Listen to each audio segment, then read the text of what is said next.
Usahanya adalah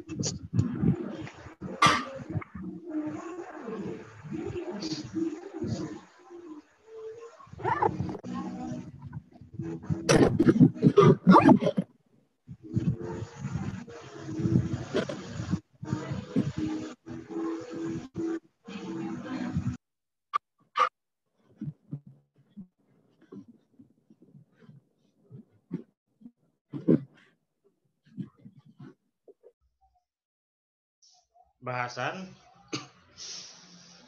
pertama soal kedudukan HTN dalam ilmu hukum. Kedua adalah peristilahan, definisi, dan objek HTN. Ketiga adalah perbedaan sifat keilmuan HTN. Dan yang keempat adalah hubungan HTN dengan ilmu lainnya. Nah, ini materi pertama. Dari 4 materi ini, saya rangkum sangat singkat, hanya 30 halaman. Dari yang begitu banyak tebal buku yang harus teman-teman mahasiswa baca, ini coba saya rangkum. Hari ini kita sampaikan cukup singkat.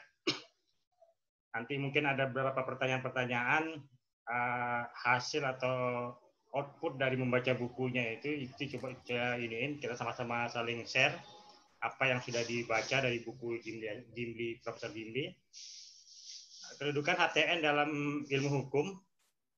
HTN adalah salah satu cabang ilmu hukum yang secara khusus mengkaji persoalan kenegaraan dalam pengertian luas melalui perspektif hukum. Jadi dia ilmu kenegaraan yang sangat luas ya, karena banyak yang dibahas itu dari soal organisasi dan sampai ke soal state aparatus, yaitu aparatus pemerintahan. Itu bagian dari ilmu tata negara. HTN termasuk dalam keluarga ilmu hukum kenegaraan. Staatsrecht. HTN masuk dalam ranah hukum publik. Nah, selain dia masuk hukum kenegaraan, dia juga masuk dalam hukum ranah publik. Maksudnya ranah publik, dia masuk dalam hukum masyarakat. Jadi dia punya hubungan keterkaitan antara state aparatus, aparat pemerintahan, dan masyarakat. Itu saling berhubungan. Itu maksudnya dari HTN masuk dalam hukum publik. Makanya kemudian disebutlah, nama istilahnya adalah peran dan fungsi pelayanan publik atau pamong praja, atau disebut juga sebagai pelayan masyarakat. Nah, HTN merupakan disiplin ilmu yang mempunyai nilai teoritis, yaitu untuk menjelaskan seluk-beluk persoalan kenegaraan. Itu sudah disebut. Suaranya itu sudah disebut.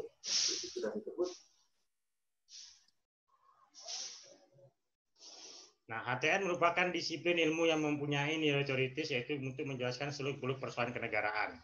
HTN sebetulnya juga mempunyai nilai praktis, yaitu khususnya berkaitan dengan keberadaan peradilan konstitusi dan kebutuhan legal drafting.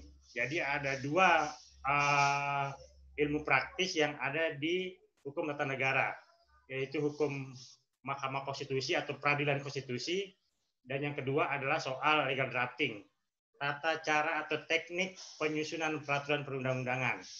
Itu ilmu praktisnya. Yang nanti kita akan belajar itu di semester 6. Di semester 6 akan mempelajari ilmu praktis dari hukum tata negara, soal Mahkamah Konstitusi dan teknik penyusunan peraturan perundang-undangan.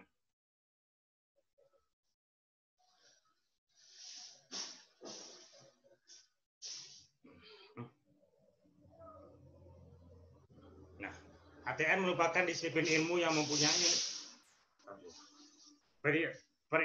peristilahan, definisi, dan objek HTN. Peristilahan, ada beragam istilah untuk menyebut HTN.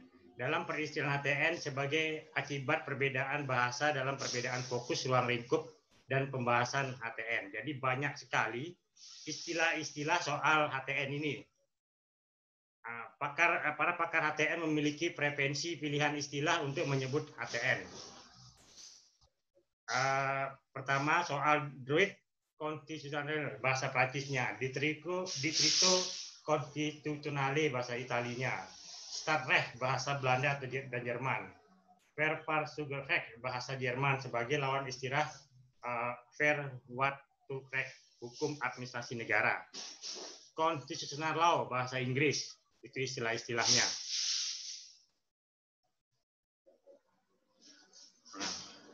Terus ada juga istilah Stadtrecht, hukum negara. Dalam bahasa Belanda memiliki dua pengertian, yaitu Stadtrecht in ruimere zin, HTN dalam arti luas, dan Stadtrecht in breite zin, HTN dalam arti sempit. Jadi ada yang mengartikan HTN dalam arti luas, dan ada juga yang mengartikan HTN dalam arti sempit. Kemudian ada Stadtrecht in ruimere zin, HTN dalam arti luas, meliputi HTN Verfassungsrecht dalam arti sempit dalam hukum administrasi negara. Nah, tadi selain dalam arti luas dan arti sempit, ada juga yang menyebutnya dalam arti hukum administrasi negara, itu juga bagian dari HTN. Kemudian di Jerman itu ada istilahnya disebut dengan Verfassungsrecht, bahasa Jerman dinilai sebagai istilah yang lebih tepat untuk menyebut HTN sebagai ilmu atau teori konstitusi. Nah, itu yang diingat. Itu kalau di Jerman disebut dengan nama teori konstitusi. Nah, kalau di Indonesia lewat Profesor Dr. Joko Sutono lebih menyukai penggunaan istilah Verfassungsrecht karena membahas konstitusi secara luas, tidak hanya terbatas pada aspek hukumnya. Jadi kalau di Indonesia itu dia membahas konstitusi secara luas, tidak hanya soal aspek hukum, tidak hanya soal normanya saja. Aspek hukum itu terdiri dari norma, asas dan nilai yang ada di dalam konstitusi. Verfassungsrecht dinilai sebagai istilah yang tepat untuk menyebut HTN dalam arti positif, yaitu HTN yang berlaku saat ini pada suatu negara. Nah, Verfassungsrecht lebih luas daripada Verfassungsrecht. Nah, perbedaannya adalah soal recht hukumnya, yang kedua adalah soal objek kajiannya. Nah, perlu diperhatikan perbedaan penggunaan istilah Stadtrecht dan Stadtrechter dalam studi tentang ilmu negara. Stadtrecht hanya terbatas membahas negara dari aspek hukumnya, dan Stadtrecht membahas persoalan negara dalam arti luas. Hans Kelsen dan Hermann Herder memilih menggunakan kata Stadtrechter. HTN membahas persoalan negara dari aspek Stadtrecht dan Stadtrechter. Nah, ini perbedaannya. Kalau Stadtrecht itu terkait dengan hukum negara atau hukum konstitusi. Kalau Stadtrechter itu bukan hanya terbatas pada hukum negara dan hukum konstitusi, tapi lebih luas kemudian. Dia kemudian bisa mencapai di luar hal-hal yang bersifat yang diatur dalam konstitusi. Tidak hanya terbatas pada yang diatur dalam konstitusi. Nah, itu yang dimaksud oleh Hans Kelsen dan Hermann Herder. Nah, nama lain hukum tata negara yang juga biasa dipakai yaitu hukum, ada yang menyebut dengan hukum negara, ada hukum tata negara tanpa memisahkannya, menyambung menjadi satu, hukum tata negara. Kemudian ada hukum konstitusi. Di Indonesia istilah hukum tata negara lebih populer dipakai, yaitu memisahkan kata antara tata dan negara. Tata dan negara. Nah, menurut Profesor Dr. Sri Sumantri, ini profesor dari UBI yang hari ini namanya diabadikan menjadi perpustakaan di Fakultas Hukum UI. Profesor Dr. Sri Sumantri, Bojonegoro namanya. Istilah hukum tata negara merupakan terjemahan dari kata Stadtrechtsburgvanar. Istilahnya dalam bahasa Belandanya itu. Dia lebih luas lagi. Dia menyebutkan hukum tata negara dalam arti sempit dan hukum tata negara dalam arti luas. Nah, pertanyaan saya pertama ini. Kan sudah baca bukunya Gimli ya? Apa yang dimaksud, apa yang Gimli uraikan di dalam bukunya soal hukum tata negara dalam arti luas dan hukum tata negara dalam arti sempit? Ada yang bisa bantu saya untuk menjelaskan? Saya persilakan, kira ada yang bisa membantu? Oh, dulu udah. Ya. Istilah hukum tata negara dalam arti sempit yaitu di dalam sekitar lingkungan konstitusi dan hukum-hukum positif negara. Sedangkan dalam arti luas itu selain daripada hukum konstitusi atau hukum yang positif juga meliputi hukum adat dan kebiasaan yang berlaku di masyarakat, Pak. Baik, yang lain ada? Ada yang nambahkan? Silakan.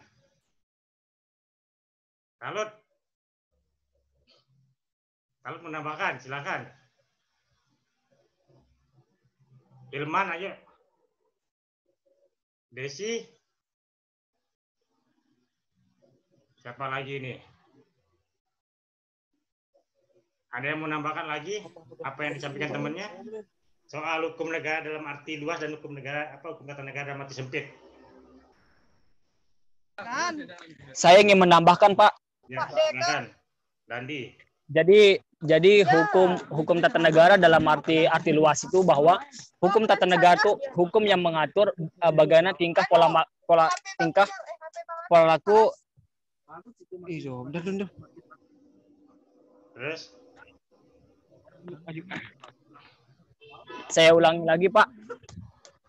Ya. Jadi hukum tata negara dalam arti luas itu saya mendefinisikan bahwa itu peraturan positif yang dibuat oleh lembaga negara sendiri. Salah satunya adalah produk hukum yang dibuat oleh DPR. Itu salah satu contoh hukum tata negara dalam arti luas. Kalau hukum tata negara dalam arti sempit adalah hukum tata negara yang mengatur pola dan tingkah laku masyarakat tersebut. Itu, Pak. Baik. Yang lain ada nambah? Ada 2 perbedaan. Ada yang nambah lagi? Sebelum kita lanjut, nanti akan ketemu jawabannya. Jadi ada 2 istilah para pakar hukum tata negara ini mengartikan hukum tata negara. Ada yang menyebutnya dalam konstitusi, itulah hukum tata negara. Ada yang menyebutnya tidak sebatas hanya dalam konstitusi, tapi di luar konstitusi juga bagian dari hukum tata negara.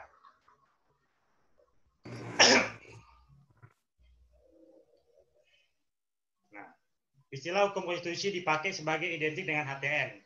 Hukum konstitusi terjemahan dari Constitutional Great Western Law of Constitutional Law. Nah, ini istilah-istilah dari konstitusi. Nanti kita bicara soal pertanyaan tadi itu. Istilah HTN dianggap lebih luas cakupannya pengertiannya daripada istilah hukum konstitusi. Nah, istilah hukum konstitusi dianggap hanya terbatas membahas undang-undang dasar. Kalau di Indonesia, istilah HTN tidak hanya terbatas pada undang-undang dasar. Nah, kalau kita mengambil istilah hukum konstitusi, maka dia hanya terbatas apa yang tercantum di dalam undang-undang dasar. Tapi kalau kita menggunakan istilah hukum tata negara di Indonesia ini, tidak hanya yang tercantum dalam undang-undang dasar, tetapi di luar undang-undang dasar itu juga bagian dari mempelajari hukum tata negara. Nah, Profesor Bagirmanan, mantan Ketua Mahkamah Agung ini, itu membedakan istilah konstitusi itu ya undang-undang dasar. Nah, dengan hukum konstitusi, kalau dia berpendapatan kalau hanya menyebut konstitusi ya undang-undang dasar, tapi kalau menyebut hukum konstitusi ya itu adalah hukum tata negara. Menurut Bagirmanan, hukum tata negara berarti kalau kita berbicara hukum konstitusi. Tapi kalau menyebut konstitusi tanpa menambahkan kata hukum di depannya, maka itu adalah undang-undang dasar. Tapi kalau hukum konstitusi itu hukum tata negara. Nah, hukum tata negara merupakan gabungan dari 3 kosakata. Hukum, tata, dan negara. Itu pemisahan ya. Hukum, ansih bicara hukumnya seperti apa. Tata, bagaimana menata negara ini kemudian. Negara ini, di dalam negara itu ada syarat-syarat terbentuknya sebuah negara. Kalau di ilmu negara itu kan bicara salah satu budaya sebuah negara kan ada masyarakatnya, ada wilayahnya, ada penduduknya, ada penduduknya dalam bentuk ada kedaulatan hukumnya, kedaulatan negaranya, kemudian ada pengakuan dari negara lain. Itu kalau bicara tentang dasar-dasar terbentuknya sebuah negara, sampai dia menjadi sebuah negara. Nah, itulah yang dimaksud dalam hukum tata negara. Kemudian ditatalah yang apa yang tadi itu soal wilayah, negara, masyarakat, wilayah, negara, wilayah, masyarakatnya, penduduknya, kemudian ada state aparatus tadi itu yang kemudian ditata menjadi dalam bentuk hukum. Nah, istilah hukum tata negara menunjukkan ruang lingkup pembahasannya yaitu mengenai urusan penataan negara dalam sudut pandang hukum. Jadi dia itu adalah yang kita pelajarin hari ini adalah soal bagaimana cara menata sebuah negara dari sudut pandang hukumnya, bukan sudut pandang ilmu administrasi atau ilmu pemerintahannya, bukan. Tapi dari sudut pandang menata sebuah negara dari sudut pandang hukum secara luas. Harus dibedakan dengan hukum administrasi dan hukum pemerintahan ya. Itu bedanya hukum tata negara. Jadi dia membahas lebih luas dari hukum administrasi maupun hukum pemerintahan. Nah, menurut Profesor Gimli di dalam buku yang sudah dibaca mungkin sama-sama itu, tata negara itu berarti istilah penataan negara yang berisi ketentuan mengenai struktur kenegaraan dan substansi norma kenegaraan. Struktur kenegaraan itu apa saja? Ada pemisahan kekuasaan di dalamnya. Ada kekuasaan legislatif, ada kekuasaan eksekutif, ada kekuasaan yudikatif. Di kekuasaan yudikatif yang dikenal dengan nama kekuasaan kehakiman, itu terbagi jadi 4 kemudian. Ada Mahkamah Agung, ada Mahkamah Konstitusi, ada Jaksa Pengacara Negara, dan ada advokat. Itu yang disebut di dalam Undang-Undang Kekuasaan Kehakiman sebagai pelaksana dari kekuasaan kehakiman. Selain hakim di Mahkamah Agung dan hakim di Mahkamah Konstitusi, itu ada advokat atau pengacara dan ada jaksa penuntut umum atau penuntut umum disebut. Nah, itu bagian dari pelaksanaan kekuasaan kehakiman. Itu dari sudut pandang kekuasaan kehakiman. Dari sudut pandang lembaga legislatif, itu ada DPR, ada DPD, dan ada MPR di dalamnya. Dari sudut pandang kekuasaan legislatif. Jadi ada DPD, ada DPR, dan ada MPR di dalamnya. Dari sudut pandang eksekutif kemudian, nah ini yang lebih luas. Ada presiden, ada kementerian, ada lembaga non-kementerian, ada pemerintah provinsi, ada pemerintah daerah, dan ada pemerintah desa di dalamnya. Itu dari sudut eksekutif. Kemudian, nah dari lembaga independen misalnya, lembaga negara independen, itu ada KPK, ada Ombudsman, ada Komisi Yudisial, ada Komisi Pemilihan Umum, ada Bawaslu, ada Komisi Informasi, dan sebagainya. Komisi-komisi independen tersebut.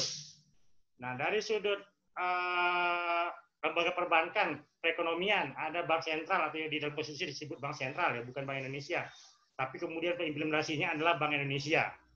Kemudian ada OJK, itu bagian dari persoalan ekonomi. Kemudian ada BPK sebagai pengawas keuangan. Nah, itulah yang kemudian dibahas di dalam hukum tata negara. Hukum tata negara yang itu kemudian kita bahas secara luas. Selain tadi yang disebut di dalam konstitusi, ada yang di luar konstitusi, yang itu tadi. Di luar konstitusi. Ombudsman, Komisi Informasi, Komisi Perlindungan Anak, sampai komisi-komisi lain, atau lembaga-lembaga negara independen ini, itu yang juga bagian dari hukum tata negara kemudian. Padahal dia tidak disebut di dalam konstitusi. Nah, itu juga merupakan bagian dari hukum tata negara yang harus kemudian ditata dan dibentuk menjadi lebih baik. Nah, itu yang dimaksud oleh Gimli tentang struktur kenegaraan dan substansi norma kenegaraan secara luas.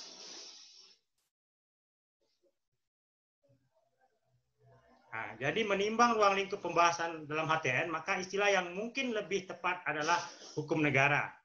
Istilah hukum negara dapat menampung pembahasan dalam istilah hukum tata negara, yaitu organ dan struktur negara, dan pembahasan dalam hukum konstitusi tentang undang-undang dasar, konstitusi, dan konstitusionalisme. Ini yang kemudian, inilah ruang lingkup pembahasan hukum tata negara, kemudian kesimpulannya. Tadi sudah bicara soal, ada yang bicara soal hukum adat, ada yang bicara soal masyarakat, dan seterusnya. Itu benar semua. Cuma lebih untuk mengkerucutkan dia itu adalah yang dimaksud dari hukum tata negara itu. Selain berbicara organnya, juga kita berbicara strukturnya. Bagaimana struktur Mahkamah Agung misalnya sebagai kekuasaan kehakiman atau puncak tertinggi dari wahana kekuasaan kehakiman, ada kita bicara tentang pengadilan tinggi, pengadilan negeri, kemudian ada lembaga upaya peninjauan kembali, itu juga bagian-bagian dari struktur organ-organnya. Kemudian dari tingkat daerah misalnya ada pemerintah, ada gubernur, ada bupati atau wali kota, ada camat, ada kepala desa. Itu di tingkat daerahnya. Kemudian kalau di tingkat pusat ada presiden, ada wakil presiden, ada Menko, menteri koordinator, ada lembaga kepresidenan, kemudian ada menteri sampai ke BUMN kemudian. Nah, itu juga bagian dari organ-organnya yang kemudian dibahas di dalam hukum tata negara. Itu yang dimaksud Jimli sampai ke strukturnya. Kemudian soal hukum konstitusinya kita akan bicara tentang undang-undang dasar. Ada lembaga-lembaga negara yang disebut di dalam konstitusi dan ada lembaga-lembaga negara yang tidak disebut dalam konstitusi. Tapi dia juga merupakan bagian dari konstitusionalisme, pelaksanaan kekuasaan sebuah negara. Kalau dulu kita kenal istilah ada namanya lembaga tertinggi dan lembaga tinggi negara. Pasca amandemen itu sudah tidak ada lagi yang namanya lembaga tinggi dan lembaga tertinggi negara. Yang ada adalah lembaga negara. Kemudian ketika dia ketika dia berada pada satu lembaga negara, maka dia disebut sebagai pejabat negara. Itu saja. Tidak ada yang lebih khusus lagi seperti yang seperti undang-undang dasar sebelumnya.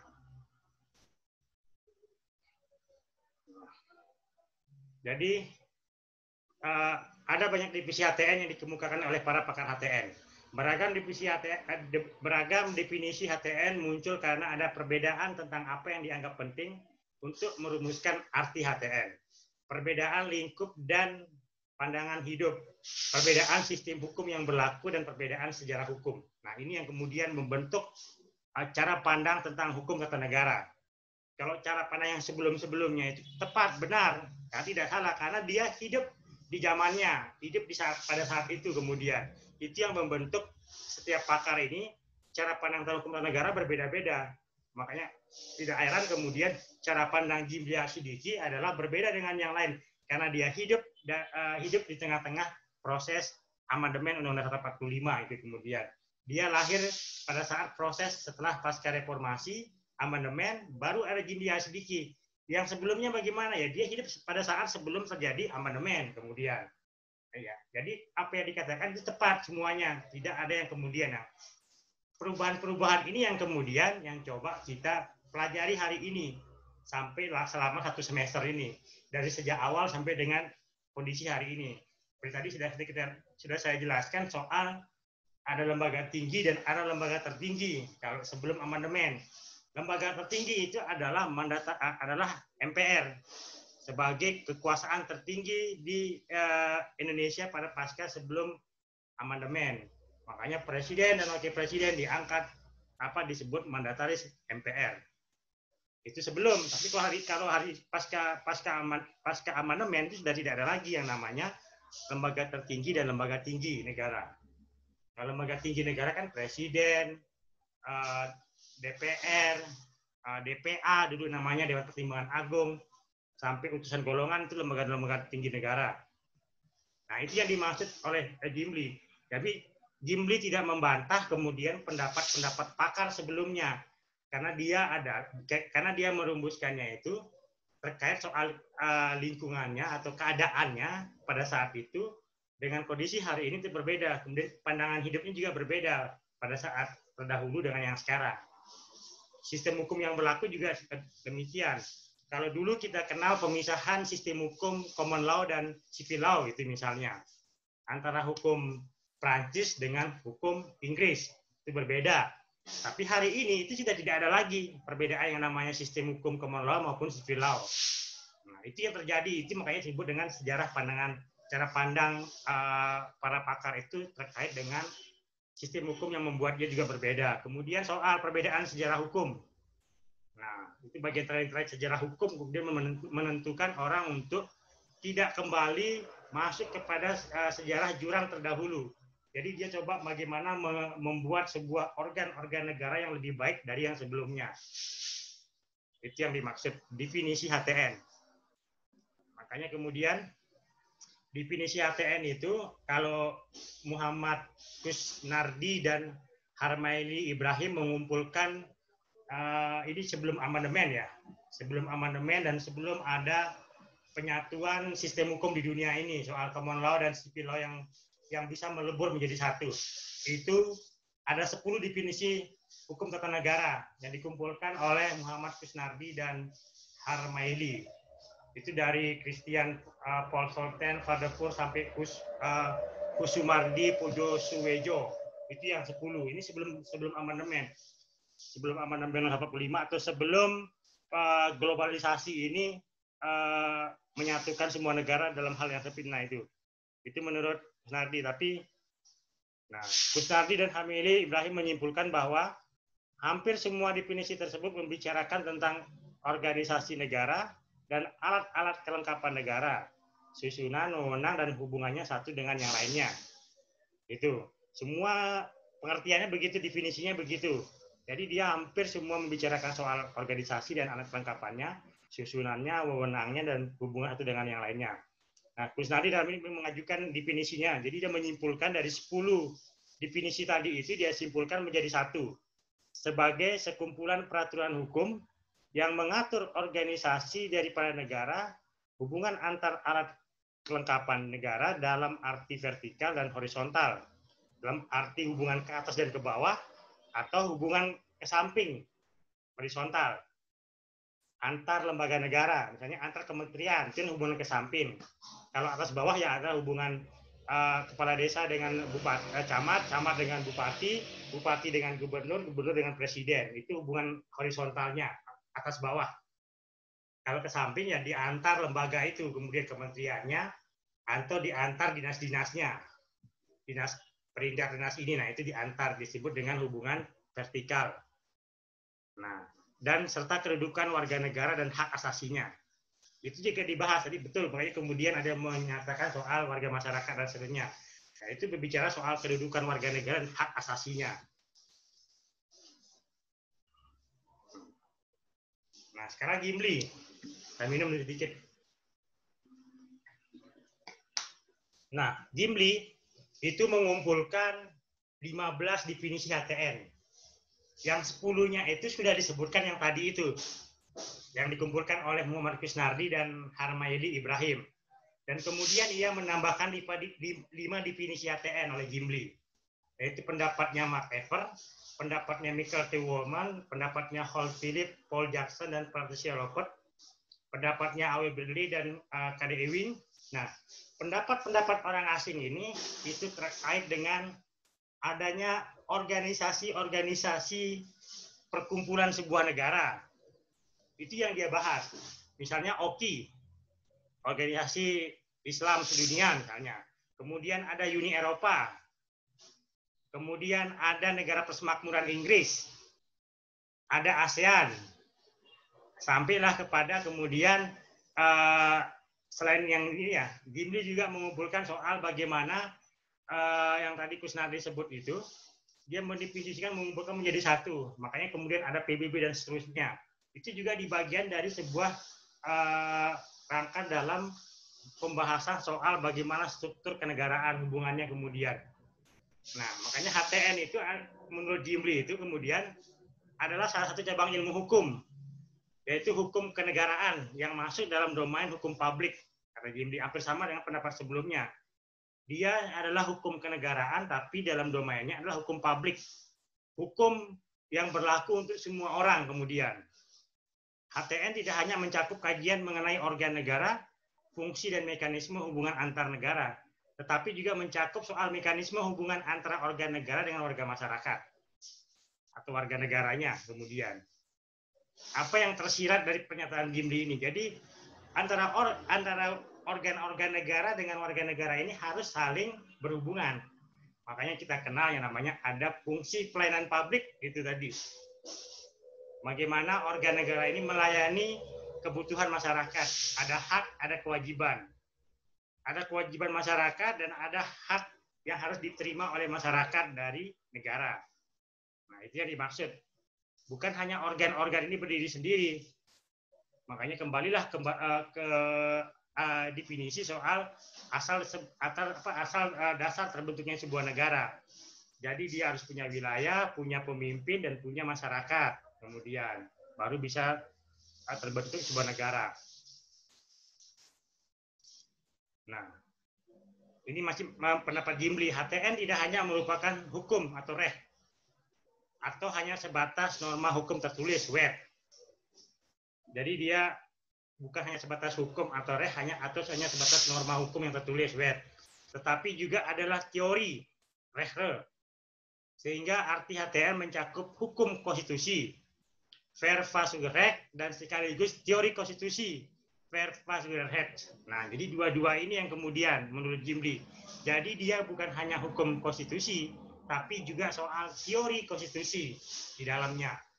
HTN dalam arti luas, ini kesimpulannya, HTN dalam arti luas, mencakup baik hukum yang mempelajari negara dalam keadaan diam, staat in rust, maupun yang mempelajari negara dalam keadaan bergerak, staat in beweging. Nah, pertanyaannya, apa yang dimaksud Gimli dengan negara dalam keadaan diam dan negara dalam keadaan bergerak? Ada yang bisa jawab enggak? Kalau sudah baca bukunya pasti bisa jawab. Ada yang mampu jawab? Negara dalam keadaan diam dan negara dalam keadaan bergerak. Itu yang baik mencakup hukum yang mempelajari negara dalam keadaan diam dan negara dalam keadaan bergerak.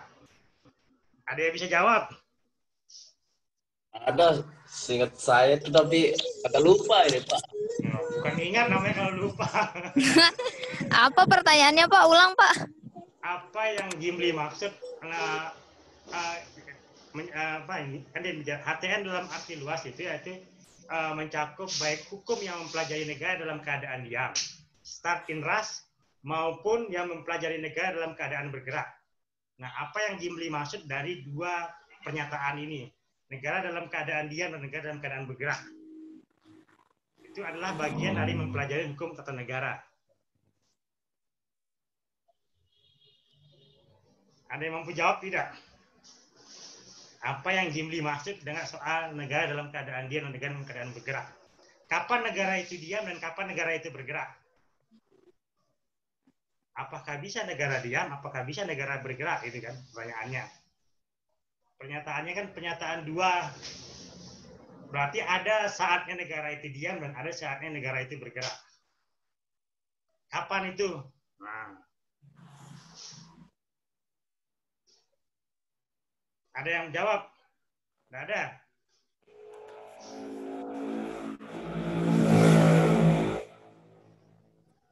Pernah sekilas saya baca Pak, tapi lupa ini panjang. Anda ingat namanya itu kalau lupa. Nanti kita jawab ya. Menurut Profesor Gimli, dalam pengertian HKN harus pula dimasukkan aspek konstitusi sebagai objek kajian pokok dalam HTN. Konstitusi adalah pusat perhatian yang sangat penting dari ilmu HKN dan atau hukum konstitusi. Jadi konstitusi itu adalah undang-undang dasar. Kalau sebelum amandemen namanya Undang-Undang Dasar tahun 1945. Tapi pasca amandemen namanya adalah Undang-Undang Dasar Negara Republik Indonesia tahun 45. Harus diingat itu. Ditambah dengan Negara Republik Indonesia penambahannya. Bukan lagi kemudian hanya tahun 45 saja. Jadi inilah kesimpulannya yang Gimli maksud. Definisi HTN itu adalah dirumuskan sebagai cabang ilmu hukum yang mempelajari prinsip-prinsip dan norma-norma hukum yang tertuang secara tertulis ataupun yang hidup dalam kenyataan praktek kenegaraan berkenaan dengan A. Satu konstitusi yang berisi kesepakatan kolektif suatu komunitas negara, cita-cita untuk hidup bersama dalam satu negara. Ini di mana tercantum di dalam alinea keempat. Ya, ini yang keempat itu ada sebuah cita-cita negara, ada tujuan negara, kemudian ada misi negara. Visinya adalah Indonesia, misinya adalah ada 4. Masih ingat nggak, Talun? Apa cita-cita negara itu? Di dalam pembukaan. Masih ingat nggak? Ada yang ingat nggak cita-cita negara itu apa? Apa tujuan bernegara? Apa tujuan negara ini dibentuk kemudian? Satu, mencerdaskan kehidupan bangsa, menjaga perdamaian dunia, menjaga perdamaian dunia. Kalau masih ingat pembukaan Undang-Undang 45. Ikut melaksanakan ketertiban dunia. Nah, itu yang dimaksud dari GIMDI itu, yaitu membangun kesepakatan kolektif suatu komunitas rakyat mengenai cita-cita untuk hidup bersama dalam suatu negara. Nah, itu cita-cita Indonesia yang 4 tadi. 4 cita-citanya di pembukaan di ayat yang keempat itu. Nah, itu yang diinginkan. Itulah yang kemudian menyatukan Indonesia. Kalau dulu itu sebelum tahun 59 ya, pasca Indonesia merdeka itu belum sepenuhnya semua wilayah ini bagian dari Indonesia. Harus diingat kemudian. Pasca 45 kita masih harus kemudian berjuang untuk mempertahankan Indonesia. Mempertahankan kemerdekaan itu di tahun 49 sebetulnya. Jadi hanya satu hukum yang dibuat itu Undang-Undang Dasar 45. Tidak ada hukum lain yang dibuat karena tidak mampu. Kita harus mempertahankan itu. Karena Belanda kemudian tidak ingin Indonesia itu merdeka. Karena salah satu syarat untuk kita bisa diakui dunia adalah harus ada pengakuan dunia. Baru bisa Indonesia dikatakan sebagai sebuah negara. Atau Indonesia ini berdiri. Makanya tidak heran kemudian agresi militer Indonesia pertama, agresi militer Indonesia kedua tahun 49 itu ya, sampai harus memindahkan ibu kota itu 2 kali, memindahkannya dari Jakarta ke Bukit Tinggi atau ke Padang, memindahkannya dia dari Jakarta ke Yogyakarta. Itu yang terjadi, itu yang harus diingat. Tahun 46 itu memindahkan Jakarta dari Jakarta ke Padang, ke Bukit Tinggi. Tahun 49 memindahkan Jakarta, ibu kota itu dari Jakarta ke Yogyakarta. Jadi bukan hanya hari ini kita mau memindahkan Jakarta ke Kalimantan. Sebelumnya sudah berpindah-pindah sebetulnya gitu kan. Sudah pernah ke Bukit Tinggi, sudah pernah ke Yogyakarta. Kenapa ke Bukit Tinggi? Ada yang mampu jawab nggak itu? Pertanyaannya satu, kenapa Jakarta dipindahkan ke Bukit Tinggi, ke Padang, bukan ke Yogyakarta langsung, atau bukan ke Jawa Timur, ke Surabaya? Ada yang mampu jawab enggak? Karena kalau nggak dipindahin itu Pak, maka Indonesia berhasil dijajah kalau nggak dipindahin. Kenapa dipindah ke Padang, tidak dipindah ke Jogja atau dipindah ke... Mungkin Padang lebih layak, Pak. Mungkin daripada Yogyakarta. Mungkin sebab para ilmuwan atau para pakar-pakar negara banyak yang berasal dari Padang, Pak. Nah, itu paling tepat itu. Siapa yang dari Padang? Ada yang mampu jawab? Buya Hamka, Bung Hatta, siapa lagi itu? Sultan Syahrir. Rajasa. Jadi Muhammad pemikir-pemikir negara ini hampir sebagian besar itu adalah dari Padang. Kemudian Sultan Saripudin, kemudian Bung Hatta, Buya Hamka, Syahrir, sampai Tan Malaka, kemudian itu adalah dari Padang. Karena Tan Malaka lah yang berpikir soal republik ini kemudian. Makanya teori dia adalah harus merdeka itu 100% menurut Tan Malaka. Nah, Tan Malaka yang kemudian memikirkan, jadi konsep republik itu ya diambil dari pemikiran Tan Malaka. Bukan pemikiran Bung Hatta maupun Soekarno, tapi dari Tan Malaka kemudian. Konsep republik. Nah, itu yang kemudian kenapa dia dipindah ke Padang. Agar pelaksanaan kekuasaan negara itu lebih aman dilakukan di Padang ketimbang harus membawa dia ke Jawa, ke Yogyakarta. Nah, di tahun 49 baru dipindahkan ke Yogyakarta ketika agresi militer Belanda kedua. Itu. Jadi 2 proses agresi ini itu melahirkan sebuah, pertama itu adalah perjanjian Linggarjati. Di kedua kemudian melahirkanlah yang namanya KMB, Konferensi Meja Bundar. Nah, dua konferensi ini kemudian mencoba pada saat itu masih ada negara Indonesia Timur. Harus diingat, Indonesia Timur itu baru masuk ke Indonesia tahun 59. Nah, ketika Indonesia Timur masuk ke Indonesia tahun 59, baru kemudian pengakuan terhadap Indonesia itu sempurna di tahun 59. Karena begitu Indonesia Timur masuk ke Indonesia, baru terbentuk yang namanya Provinsi Nusa Tenggara Barat. Perlu ingat. Karena sebelum masuk ke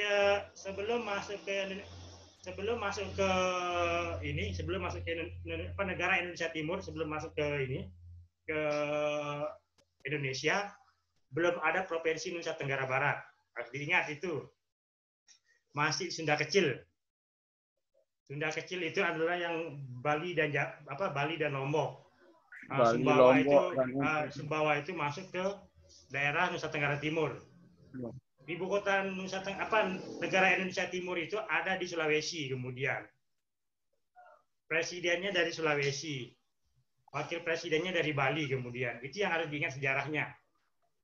Itu baru di tahun 59 baru kemudian selesai ketika akhirnya Soekarno membubarkan Konstituante.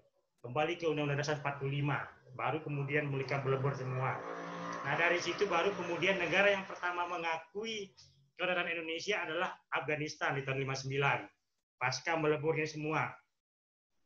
Sampai kemudian di perjanjian Konvensi Meja Bundar itu menyatakan bahwa Papua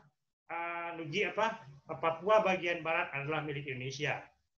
Nah, kemudian dirubah namanya menjadi Irian Jaya, bukan namanya Papua. Papua adalah nama pulau itu secara keseluruhan termasuk Papua Nugini. Tapi kemudian tahun 66 itu dibuatlah menjadi Irian Jaya. Jadi itu yang dibicarakan. Jadi itu yang dimaksud oleh Gimli adalah terkait dengan cita-cita hidup bersama itu. Seperti itu juga Aceh kemudian. Kenapa dia baru kemudian masuk ke Indonesia di tahun itu? Karena ada cita-cita bersama yang ingin diwujudkan tentang Indonesia.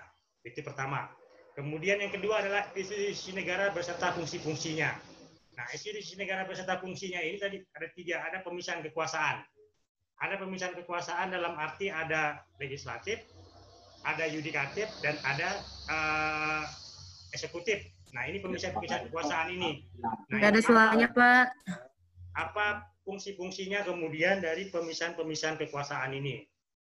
Dari soal legislatif, yudikatif, dan legislatif. Nah, kemudian mekanisme hubungan antar institusi itu serta prinsip-prinsip hubungan antar institusi kesatuan negara dengan warga negara. Nah, jadi itu yang kemudian yang dibicarakan. Jadi dari semua lembaga-lembaga ini, apa kemudian hubungannya dengan warga masyarakat atau warga negara? Dapat dipahamin? Atau ada pertanyaan dulu? Silakan. Jangan saya sendiri yang ngomong. Taruh jangan gelisah itu.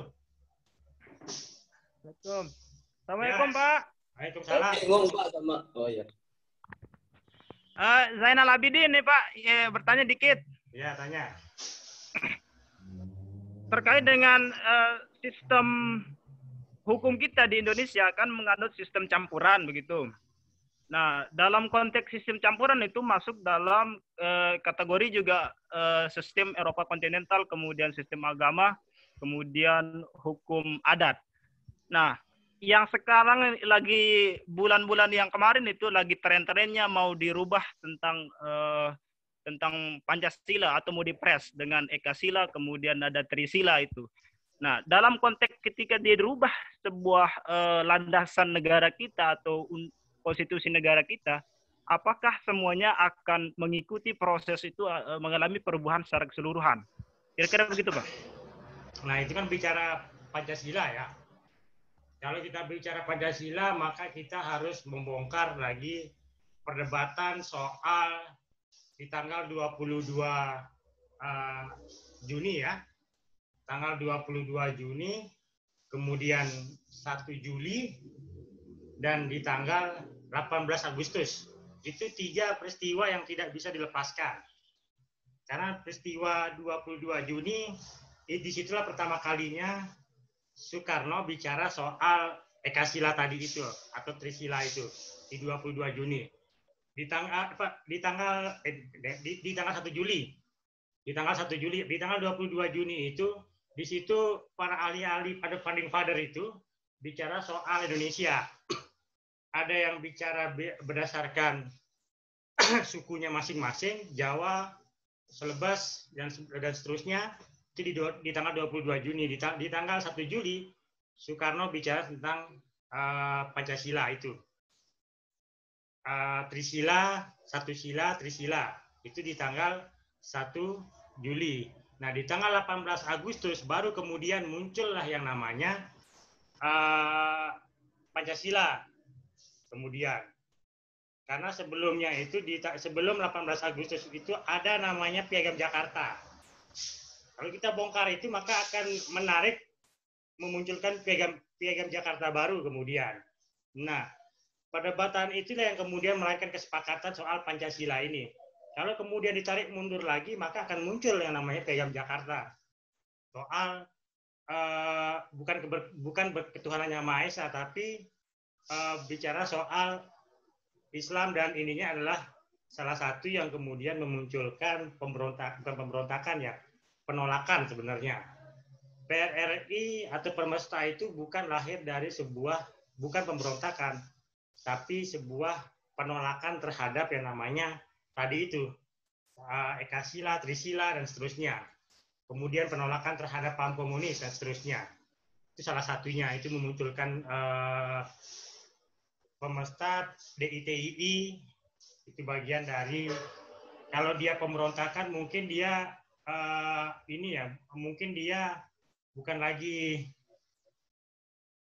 bicara soal Indonesia, tapi pasti akan bicara soal kemerdekaan, tapi dia tidak pernah bicara soal keluar dari NKRI yang namanya DITII maupun Permesta. Beda dengan DOM di Aceh misalnya. Di Aceh itu ada janji Soekarno yang belum selesai. Karena satu-satunya negara yang tidak pernah dijajah Belanda ya Aceh. Dia tidak pernah dijajah, satu-satunya daerah yang tidak pernah dijajah ya Aceh. Tidak pernah dijajah Belanda, tidak pernah dijajah Inggris, dan seterusnya. Dia masuk ke Indonesia itu karena satu kesatuan pulau yang dilihat. Aceh itu dibesarkan oleh Turki. Itu bedanya Aceh kemudian dengan provinsi-provinsi yang lain. Makanya dia disebut sebagai daerah khusus, daerah istimewa. Ada 3 daerah istimewa atau daerah khusus, itu Aceh, Papua, dan Yogyakarta. Itu yang harus diingat. Kalau Yogyakarta itu bicara soal kesultanan. Kalau Papua tadi itu bicara soal cukup panjang Indonesia ini harus mempertahankan Papua kemudian. Karena bicara sedikit Papua, lagi Pak. Karena Pak, bicara nyambung. Sebelum sana. Nyambung sedikit Pak. Dikit Pak. Sebelum putus, karena cukup panjang bicara yang 3 ini kemudian kan. Kenapa kemudian Aceh, Jogja, dan Papua dia punya daerah-daerah khusus kemudian. Kalau tadi Aceh dengan Turkinya, Jogja dengan kesultanannya. Kok nggak ada suaranya ini Pak? Papua dengan ini, masalah ada suaranya. HP-nya mungkin masalah itu. Jelas. Jadi itu Papua cukup panjang dipertahankan itu. Nah itu makanya dia diberikan daerah-daerah khusus. Pak, nyambung dikit pertanyaan yang tadi Pak. Ya. Lanjut terus apa? Oke, mengenai misalnya ada daerah-daerah di seluruh Indonesia itu ada namanya daerah istimewa seperti di Aceh kemudian Yogyakarta. Nah, secara histori kira-kira apa landasan histori sehingga diberikan sebuah kewenangan penuh dalam mengelola otonomi daerahnya dalam sistem hukum misalnya seperti itu, Pak? Itu tadi yang dikatakan sejarah Aceh masuk ke Indonesia itu ada janji Soekarno. Nah, Aceh itu daerah yang tidak pernah dijajah oleh yang namanya Belanda. Kalau kemudian lahirnya Indonesia atas dasar kesepakatan penjajahan Belanda misalnya, tentu tidak. Makanya tentu bukan itu kemudian. Maka Aceh harus keluar dari Indonesia. Maluku harus keluar dari Indonesia. Karena Maluku bukan dijajah oleh Belanda, tapi dijajah oleh Portugis dan Spanyol kemudian. Kenapa kemudian Timur keluar dari Indonesia? Karena dia bukan jajahan Belanda. Kalau diingat, dia tidak pernah dijajah oleh Belanda. Dia adalah jajahan Portugis kemudian. Begitu juga Maluku. Kemudian Aceh itu dia pernah dijajah, tapi dia tunduk pada kekuasaan Turki pada saat itu. Makanya dia kemudian betul-betul ya karena dia di bawah kekuasaan Turki. Ya, itu hanya di Aceh. Beda yang lain.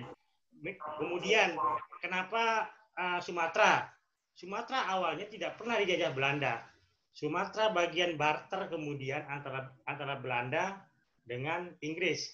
Dia adalah bagian daerah barter, membarter kekuasaannya, memindahkan kekuasaannya Belanda dari Malaysia dari Malaysia ke Sumatera. Makanya kemudian Inggris lah yang kemudian masuk ke bagian Singapura, Malaysia dan seterusnya. Itu adalah bagian barter. Begitu juga di Papua. Papua itu awalnya bukan adalah jajahan Belanda, tapi jajahan Inggris. Tapi dia kemudian dibarter. Di antara penjajah-penjajah ini kemudian membarter. Makanya kesepakatan awal itu yang kemudian diinginkan. Makanya tidak heran kemudian Aceh ingin merdeka pada saat itu. Karena janji Soekarno belum dipenuhi. Lebih baik dia hidup dengan Turki ketimbang hidup dengan Indonesia, menurut orang-orang Aceh pada saat itu. Nah, janji itu yang dia tuntut ke Indonesia untuk akhirnya hukumnya diberlakukan secara umum, desa-desanya hukum-hukum adatnya dihanguskan oleh Soeharto kan. Ingat undang-undang desa ya, undang-undang pemerintahan desa. Undang-undang pemerintahan desa tahun 74 tidak salah itu.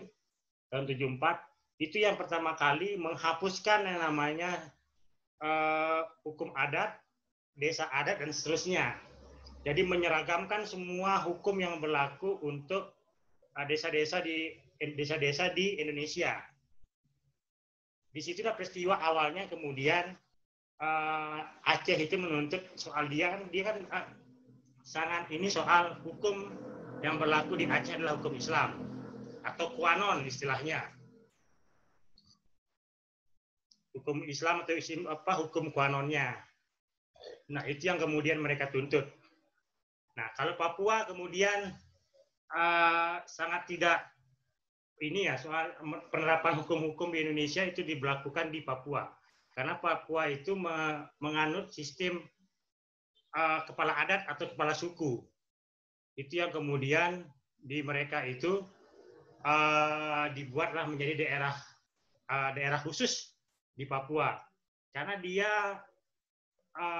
misalnya dalam pemilihan umum tidak memilih orang per orang, tapi yang memilih adalah kepala sukunya, cukup dengan itu. Itu di Papua.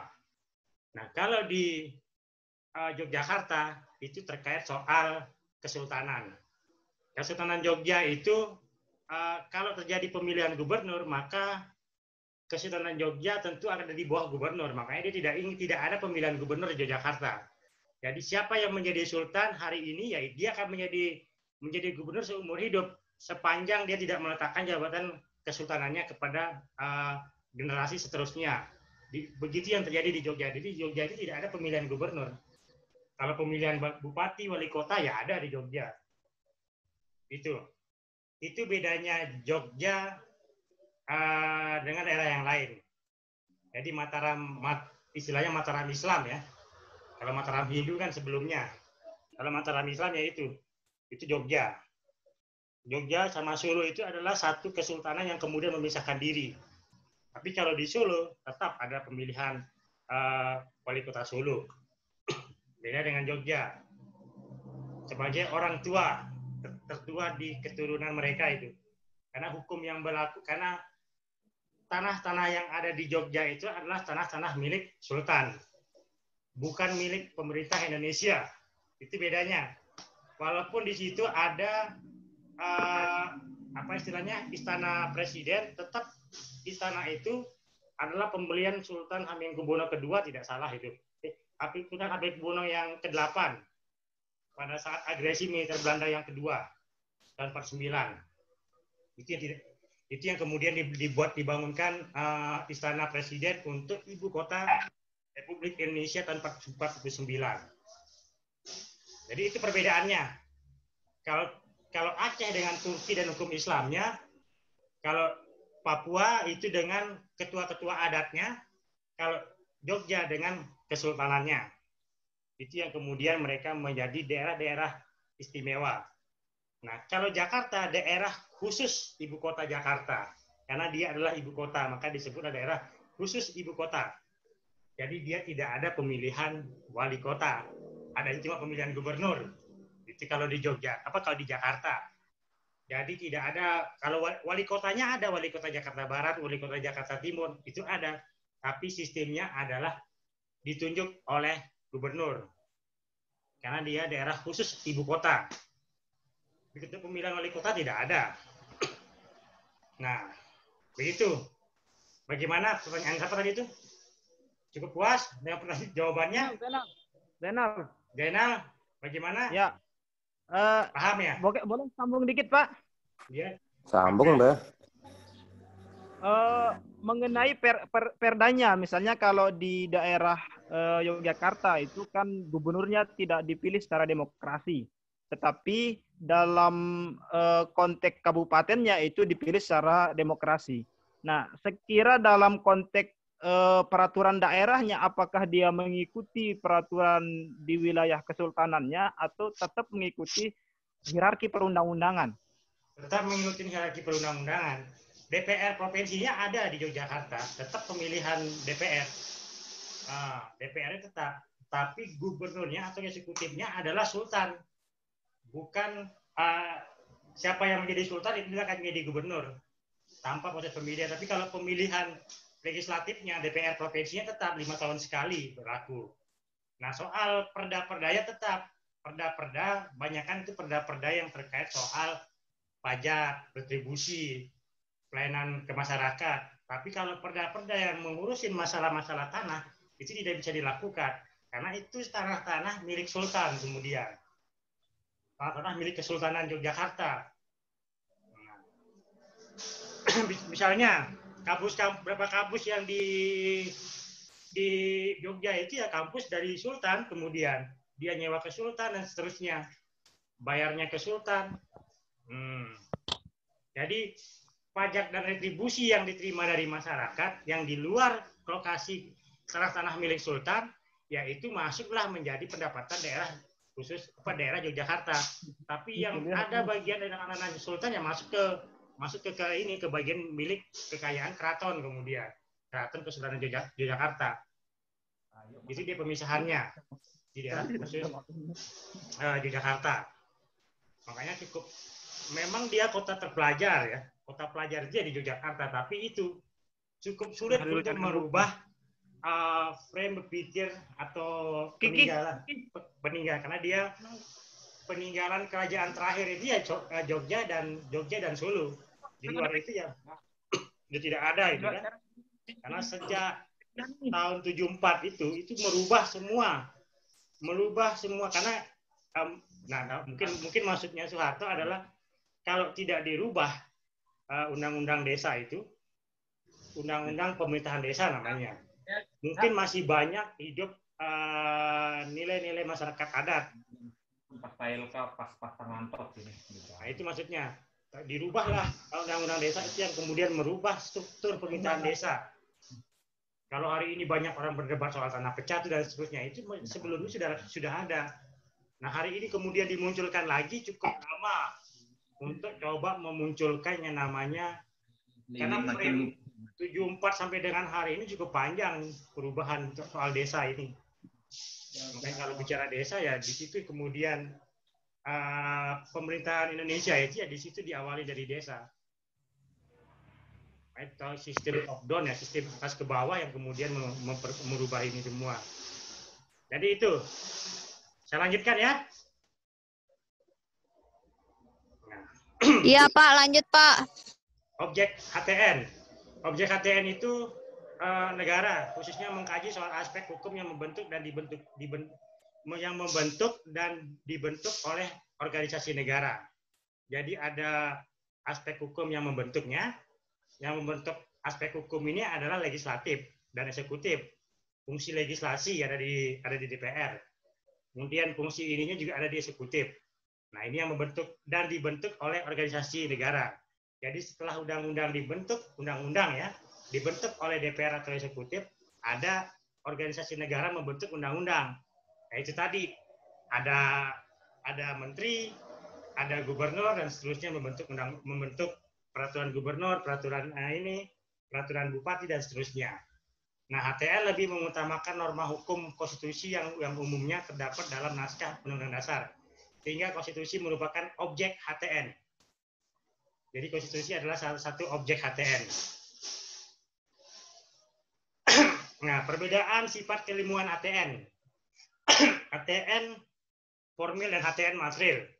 Perbedaan ini bertolak dari pendapat J.H. Lugeman yang membedakan istilah formal Stelselmatigheid, formil Stelselmatigheid, dan material Stelselmatigheid, yaitu HTN dan asas-asas HTN, hukum tata negara dan asas-asas hukum tata negara. Jadi ada yang bersifat formil, yaitu tadi itu HTN-nya, dan ada asas hukum tata negara, itu yang bersifat material. HTN formil yaitu hubungan dengan bentuk atau perlembagaan dari HTN, lembaga-lembaga negara. Itu formilnya. Nah, HTN material itu berkaitan dengan isi dan asas dari HTN atau isi konstitusi. Itu formilnya kemudian, materialnya kemudian. Jadi kalau lembaga-lembaga itu adalah formilnya.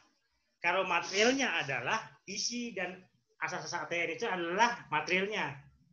Tadi itu pertanyaan belum dijawab. Kapan negara itu diam dan kapan negara itu bergerak? Ya, ini jawabannya. Negara itu diam ketika dia hanya dibicarakan dalam arti formil. Hanya terkait soal lembaga-lembaga negaranya. Tanpa kemudian kita membicarakan soal isi dan asas-asas HTN-nya. Isinya apa saja? Isinya ada state apparatus. Kemudian, state apparatus itu aparat negaranya. Aparat pemerintahannya. Jadi ada birokrasi kemudian. Nah, kalau ada birokrasi, maka negara itu akan bergerak. Itu yang dimaksud oleh Jim Lee. Kapan negara dalam arti diam dan kapan negara dalam arti bergerak. Nah, negara dalam arti diam ya ketika kita menyebut Komisi Pemberantasan Korupsi, yaitu negara dalam arti diam, komisi. Hanya menyebut Komisi Pemberantasan Korupsi, tapi ketika kita bicara soal strukturnya, sampai birokrasinya, sampai kinerjanya, maka itu negara sedang bergerak. Sama seperti kita membahas Universitas Binuri-Jani misalnya. Kapan, kalau hanya menyebut UGR, yaitu lembaga pendidikan, UGR misalnya. Tapi apakah dia bergerak atau tidak? Ketika dia bergerak, maka ketika ada mahasiswanya, ketika ada dosennya, ketika ada pengajaran dan seterusnya. Nah, itu UGR dalam arti luas ketika dia sedang bergerak, gitu kan? Nah, itu yang dibicarakan kemudian. Nah, itulah HTN. HTN ini kemudian bukan hanya membahas lembaga-lembaga itu, tapi membahas semua yang terkait di dalam isi lembaga tersebut, asas dalam lembaga-lembaga tersebut kemudian. Itu yang dimaksud HTN dalam arti sempit dan HTN dalam arti diam dan bergerak. Nah, HTN dalam arti umum dan HTN dalam arti positif. Kalau dalam HTN dalam arti umum membahas asas dan prinsip-prinsip HTN yang berlaku umum. Apa prinsip-prinsip asas dan HTN yang berlaku umum? Ada sistem desentralisasi, ada sistem dekonsentralisasi, asas dekonsentralisasi, asas desentralisasi, kemudian asas pembagian kekuasaan, itu asas-asas HTN yang kita bicarakan. Asas pembagian kekuasaan, ada hierarki peraturan perundang-undangan, itu tentang HTN semuanya. Kemudian ada kekuasaan kehakiman, itu tentang HTN. Ada kemudian lembaga kepresidenan, itu asas HTN kemudian. Cukup banyak asas HTN ini. HTN positif hanya membahas HTN yang berlaku pada suatu tempat, waktu tertentu yang masih berlaku pada saat sekarang. Misalnya HTN Indonesia. Misalnya pemerintahan desa hari ini. Misalnya pemerintahan daerah hari ini. Itu bagian dari membahas HTN. Dalam arti positif yang berlaku saat ini kemudian. Nah, kalau yang umum itu bicara soal prinsip dan asasnya. Tapi kalau positif itu berbicara soal yang pada suatu tempat waktu tertentu yang masih berlaku hari ini itu. Seperti tadi kita bicara soal, tidak mungkin kita akan membicarakan soal Dewan Pertimbangan Agung DPA yang berlaku sebelum amandemen. Nah, karena itu sudah dibubarkan. Nah, ini yang kita bicarakan adalah yang berlaku hari ini. Nah, itu yang kita bicarakan soal HTN secara positif dan HTN secara umum. Nah, selama 1 semester ini kita akan bicara itu. Tadi kita sudah bicara soal asas, prinsip, yang akan kita bahas dekonsentralisasi, desentralisasi, sampai trias politika, bicara soal demokrasi, bicara soal asasi manusia, itu asas-asas yang akan kita bicarakan. Itu maksudnya. Nah, HTN statis dan HTN dinamis. HTN statis itu mempelajari perihal negara yang berada dalam keadaan dinamis, statis, biasa disebut dengan HTN dalam arti sempit. Kemudian HTN dinamis mempelajari perihal negara dalam keadaan bergerak, yang biasa disebut dengan HTN dalam arti luas, bisa juga disebut dengan HAN, hukum administrasi negara. Paham jadi maksudnya? Dapat dipahamin apa itu negara sedang diam dan negara sedang bergerak? Inilah dia jawabannya. Tadi selain yang 3 tadi ini, soal formil material, soal umum dan positif, dan yang terakhir adalah statis dan dinamis. Dapat dipahamin? Ya, jadi itulah jawaban soal tadi, pertanyaan di awal tadi soal kapan negara itu diam dan kapan negara itu bergerak. Ya, ketika semua state aparatus ini, semua gerbong birokrasi ini bergerak, bekerja, maka dia dapat disebut sebagai negara dalam arti sedang bergerak, sedang dinamis, positifnya. Kemudian satu lagi itu soal materialnya. Material, positif, dan dinamis. Itu negara sedang dalam arti bergerak. Kalau dia bicara negara sedang diam, ya bicara soal formilnya, kemudian sedang secara umum, artinya dalam arti umum, dan statis. Nah, itu negara sedang diam. Karena tidak maksud di dalam itu adalah hukum administrasi negara. Jadi bagian dari HTN itu kemudian ada hukum administrasi negara. Nanti yang akan dipelajari di semester 4. Kita bicara itu. Ya. Ada pertanyaan? Yang masih menjanggal mungkin? Ada pertanyaan? Yang masih butuh klarifikasi? Ada? Saya lanjut. Tinggal sedikit ini.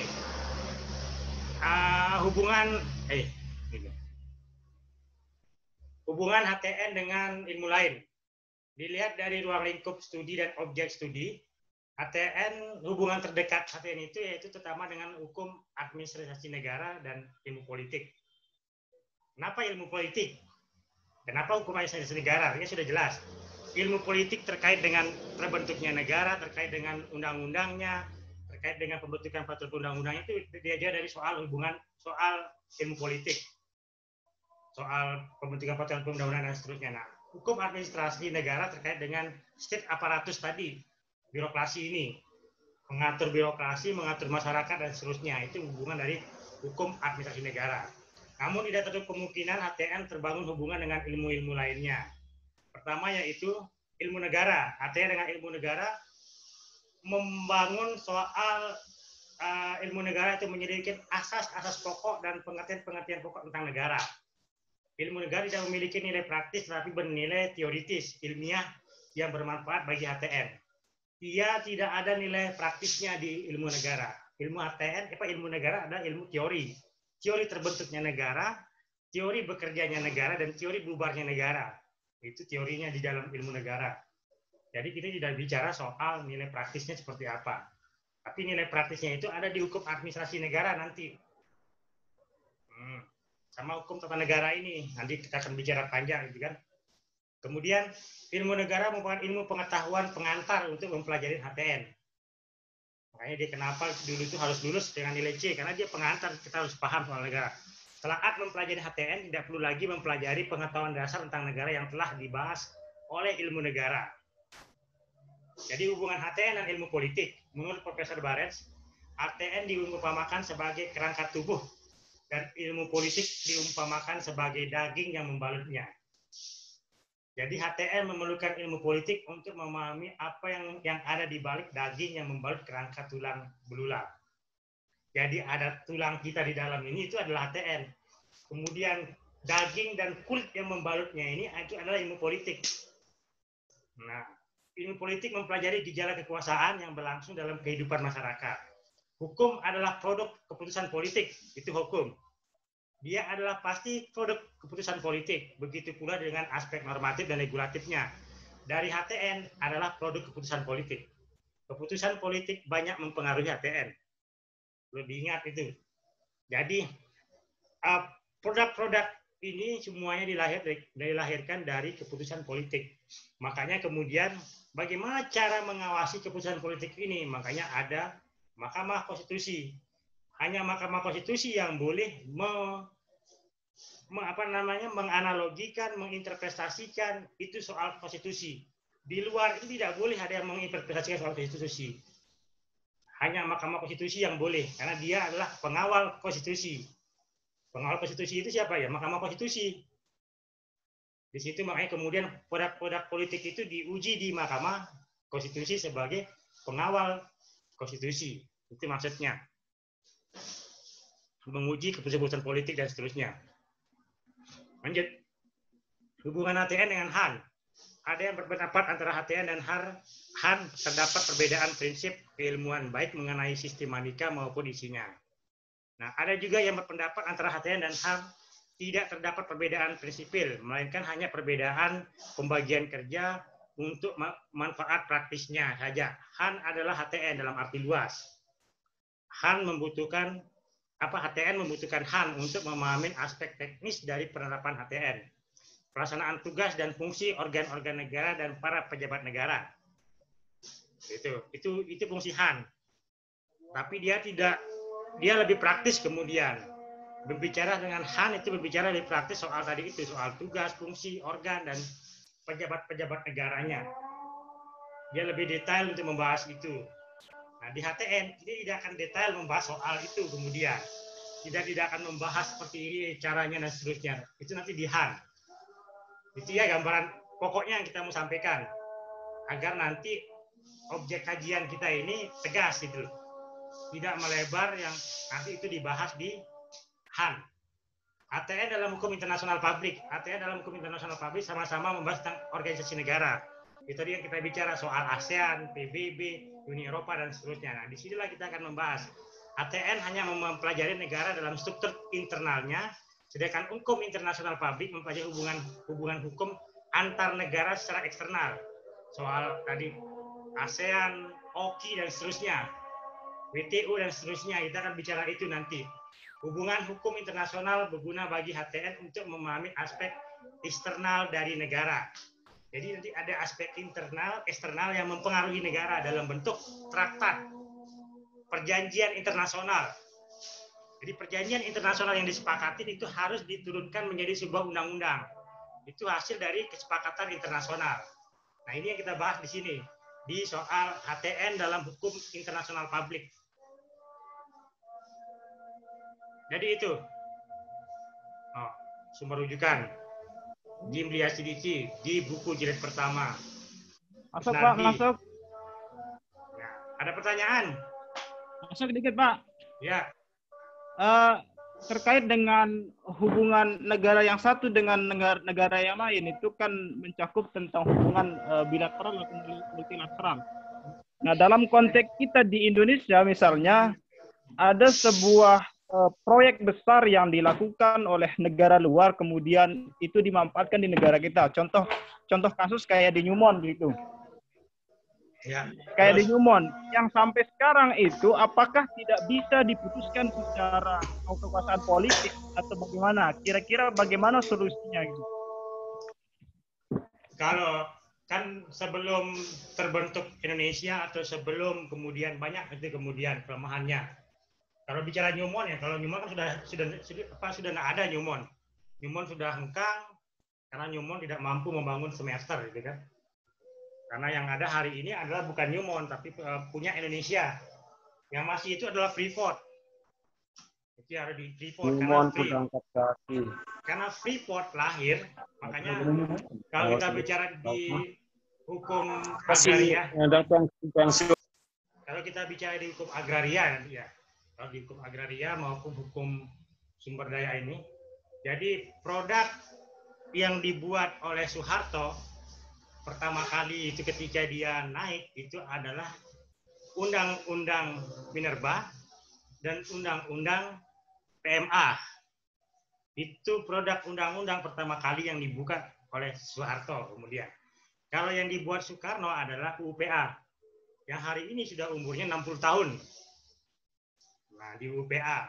Karena di UPA itu kita bicara soal hukum barat. Itu UPA itu hukum yang membatalkan Kitab Undang-Undang Hukum Perdata di buku 2. Jadi begitulah UPA buku 2 KUA Perdata itu sudah tidak berlaku lagi sampai dengan hari ini. Tidak ada menggunakan represi buku 2 KUA Perdata karena yang digunakan adalah UPA. Nah, itu ketika itu. Nah, ketika lahir kompilasi hukum Islam maka buku KUA Perdata soal waris itu sudah tidak berlaku lagi. Kemudian berlakulah kompilasi hukum Islam. Begitu juga inilah, itu maksudnya. Jadi begitu lahir Undang-Undang Minerba dan Undang-Undang PMA, itu yang kemudian mengenyampingkan UPA. Karena ada beberapa pasal yang kemudian saling konflik normanya. Nah, hubungan antar lembaga negara, hubungan antar negara, itu yang kemudian ada hubungan yang lahir dari sebuah traktat, perjanjian internasional, dan yang lahir dari sebuah perjanjian perdata. Bukan hubungan negara dengan negara, tapi kemudian antara negara dengan perusahaan. Nah, itu yang dibedakan. Jadi nanti di hukum internasional itu bicara ya, kapan negara berhubungan dengan perjanjian negara dengan perusahaan, kapan itu terjadi ya? Ketika tidak ada hukum yang membentuknya, maka dibuatlah itu kemudian. Nanti kita bicara itu panjang. Kapan terjadi kekosongan norma, kapan terjadi pertentangan norma, dan kapan terjadi pertentangan norma, kekosongan norma, kemudian norma kosong, norma pertentangan antar norma, kemudian ada norma yang lebih rendah mengalahkan norma yang lebih tinggi. Itu nanti kita bicara. Soal itu yang kemudian menyebabkan kenapa soal perusahaan-perusahaan asing itu masih di Indonesia. Tapi dia bukan lahir dari perjanjian negara dengan negara, tapi negara dengan perusahaan. Yang harus diingat. Jangan melihat Newmont itu sebagai sebuah Amerika, nggak bisa. Tapi Newmont itu adalah perusahaan. Atau Indonesia dengan Freeport. Itu adalah perusahaan kemudian. Itu beda cara ininya. Nanti di hukum perjanjian internasional, di hukum internasional dia akan bicara itu. Soal dan seterusnya ya.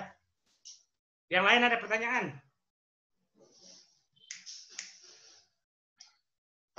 Jadi ini objek kajian kita selama 1 semester. Supaya kita batasi itu. Supaya tidak melebar ke hal-hal yang lain keluar. Nanti ada saatnya kita bicara yang objek-objek yang lainnya kemudian.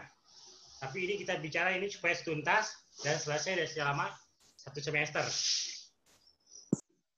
Ada pertanyaan? Tidak ada, saya absen dulu ya. Ilman Saropi, hadir. Mana Ilman tadi?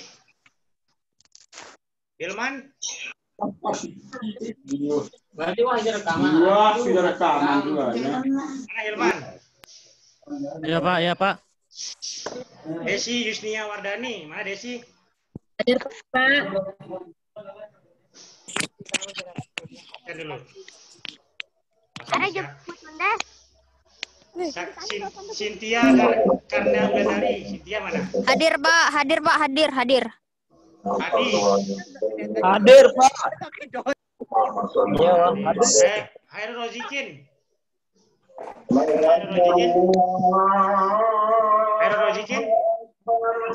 Nah ada. M. Hairul Watomi. Muhammad Hairul Watomi. Ada. Andi Perdana. Andi mana Andi? Andi. Hadir Pak. Hairul.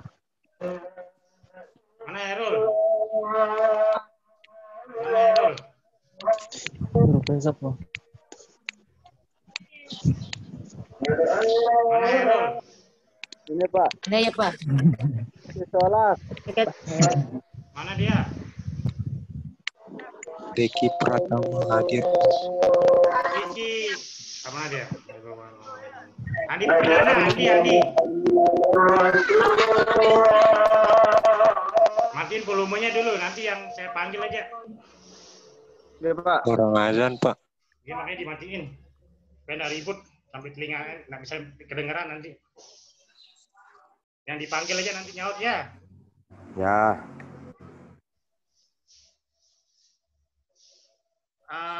Muhammad Herwatomi. Belum ada. Andi Perdana. Hadir Pak. Hadir Pak Herul Atomi. Mana Herwatomi? Mana Herwatomi? Ini Pak hadir. Baru selesai sholat. Andi Perdana. Coba lihat anunya, videonya. Jam berapa dia masuk? Andi Perdana nggak ada. Dandi Rizky. Mana Hadir Pak, hadir. Hadir. Rianto.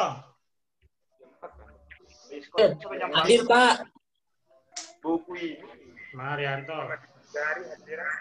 Pak hadir. Kan yang Buat diajari hadiran ya. Tahu Pak. Mana Rianto? Ini Pak hadir Pak.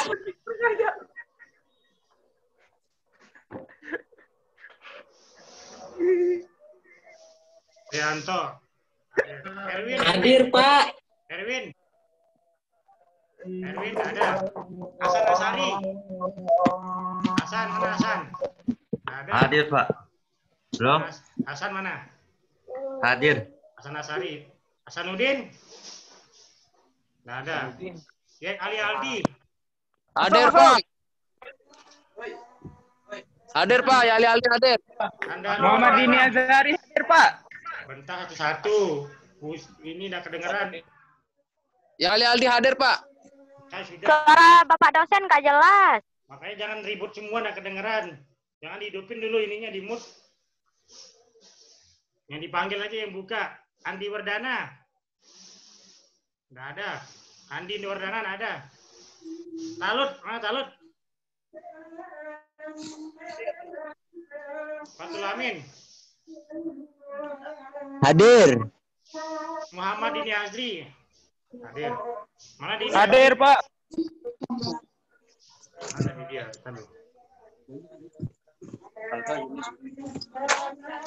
Kabul Budiono.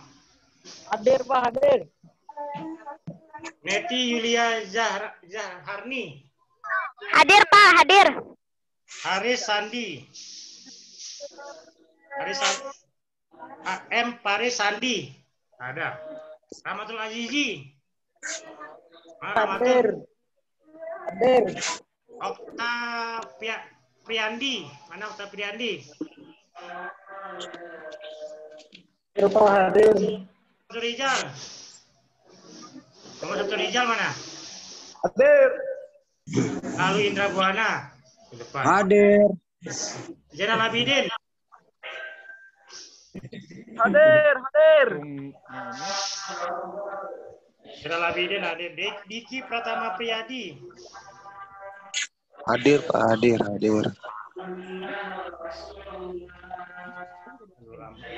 Saiful Jamil Al-Maliki. Saiful Jamil. Mana Saiful Jamil? Baik, Sasana Zulfa.